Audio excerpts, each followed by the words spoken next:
The global publishing industry operates on a staggering scale. Every single day, millions of pages are printed, shipped, and fought over in a market where most stories disappear almost instantly. Yet within this massive daily output, one specific record stands so far apart from the rest that it forces the entire industry to rethink what is possible for a single series. This is One Piece. In the physical manga medium, it has spent the last 2 decades operating as a relentless world record machine. We have to look at the data to understand how one person managed to create a footprint that defies the standard logic of corporate publishing. The scale of this achievement forces us to reevaluate the reach of individual artistic capability when compared to massive, coordinated media empires. This trajectory began in 1997, when Eiichiro Oda first introduced the series. The market had no way to predict the volume it would eventually reach. In a densely packed Japanese bookstore, the competition is immediate and constant. Simply surviving in this environment is a challenge. Rising to the top of every shelf requires a different level of momentum. One Piece achieved that momentum early on. For years, every new volume release would immediately secure the top position on the national sales charts.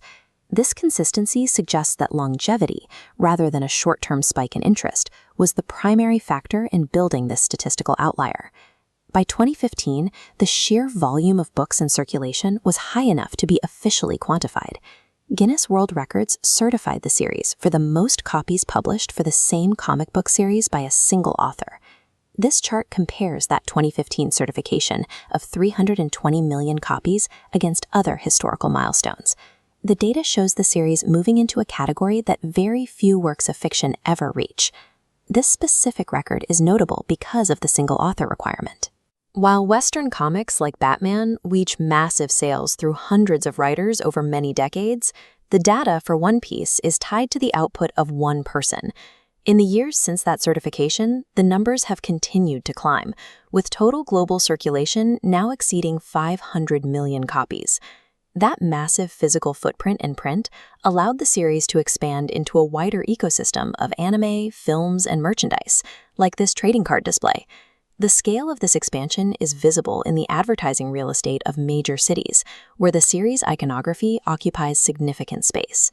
What began as a weekly printed comic has become the blueprint for a global economic network.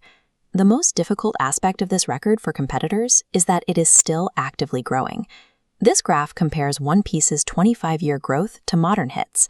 Most series see a sharp rise and quick conclusion. To bridge the gap shown here, a new creator must sell millions of copies annually for decades without dropping momentum. Maintaining this immense production required one creator to sit at a desk and draw these pages week after week for over a quarter century. By outproducing entire teams of professional creators for 25 years, Eiichiro Oda has built a legacy that now towers over the global market. Given the shrinking lifespans of modern media, will any future manga ever reach these numbers, or is this record permanent? Tell us your thoughts in the comments and subscribe for more pop culture data deep dives.